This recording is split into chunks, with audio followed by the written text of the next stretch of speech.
Hi, I'm Tom Betts. I'm the kind of lead programmer for So You're Being Hunted. It's an open world, sort of stealth and survival kind of first-person shooter that's procedurally generated, and this is just a small team, literally like 3 of us working on it.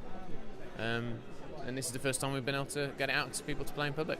I mean, I've seen some videos of it on the internet before. The thing that I know most about it is, maybe you can tell me more about the English countryside generator, because that's what fascinates me. I'm a big fan of the English countryside myself. Okay. Well, when we decided this sort of game we wanted to make, we realised that we had to use sort of, I've done a lot of work with procedural generation kind of technology beforehand, and we thought it would be a really good opportunity to use that, because we wanted to make a game that had a really big explorational kind of feel to it, a big expansive world. And we thought the only way we could do that with such a small team was to use procedural generation.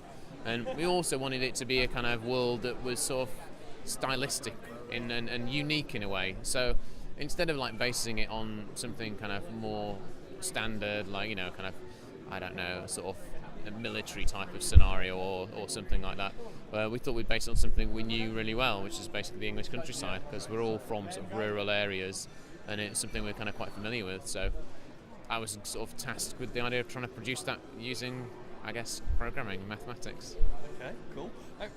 What sort of game is it? You mentioned first-person shoot, and yet, okay, that could cover a lot. Tell me a little bit more about what you do in the game. What's it about? Oh, okay. Well, we're first-person shooters. The sort of first-person shooters we like are the ones that aren't necessarily the kind of linear, scripted kind of spectacle type of events, where it's, a gung-ho kind of just pray and spray, non-stop gun battle. We prefer stuff that's more kind of open-ended, games like sort of Stalker, I guess. Yeah. It's one of the games that we get referenced a lot, where there's a lot more kind of exploration. The pace might be a bit slower, but when something does happen, it's much more significant. Yeah. So we wanted it so that when you do get into combat, there's a real risk of you dying every time there's an encounter.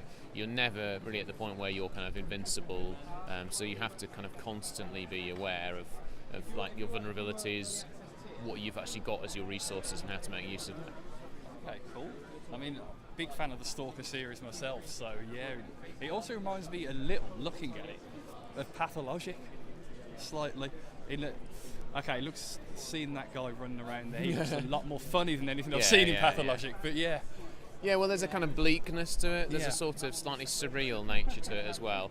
But that kind of, again, comes from sort of growing up with sort of programs like Doctor Who and Sapphire and Steel, and all those kind of like slightly weird sort of 70s British sci-fi. And I think we wanted to have some of that aesthetic in there. So it's, at the same time as being kind of a bit dark and bleak, it's also a little bit funny, kind of comedic.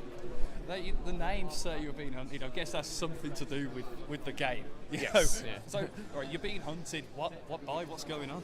Well, the kind of basic premise of the game is that you have arrived on this archipelago of 5 islands by using a mysterious device. It's never made quite clear, how it came to be, but the device on your arrival has exploded, it's been shattered. So you have to collect all the pieces to reassemble the device to hopefully get back home. And a lot of this is kind of revealed to you by your butler, who talks to you. There's a kind of a series of voiceovers where he'll kind of help you, guide you. He's a kind of like unreliable narrator who kind of helps you at least at the beginning of the game. So your motivation is to go out from where you begin and hunt down these pieces. But while you're doing this, the islands that you're in are populated by robots who will hunt you in return. So they're constantly patrolling the island looking for infiltrators. If they come across one of the fragments that you're trying to obtain, they will guard it themselves and wait for you to arrive. They'll set up balloons scanning across the islands to try and track you down. And if they do, find you, they will hunt you fairly mercilessly as far as they can find, get you.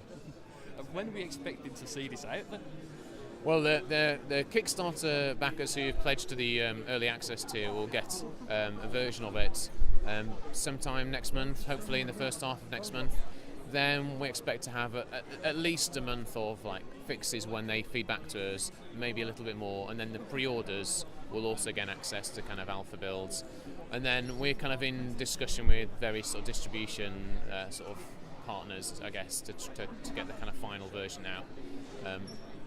We're hoping like sometime in the autumn, I'll be grumpy if it's not all done and dusted by the end of the year, basically. Are we looking to see this on Steam and other digital download services? Yeah, definitely. Yeah. We're gonna. It's looking pretty good, basically, for that in a minute. So. Cool. And one more dirty question: a price, roughly? Oh, for the game? Yeah. I'm not Put actually. the game if you like. I'm not actually sure. Jim's the guy who's fixing the price points, but it will probably depend on how we go through, what distribution services we go through. So I can't actually tell you that at the minute. I mean, it won't be too dissimilar from the kind of mid Kickstarter stuff. I don't know. I don't want to say because I get shouted understand. at Yeah. if I say the wrong thing.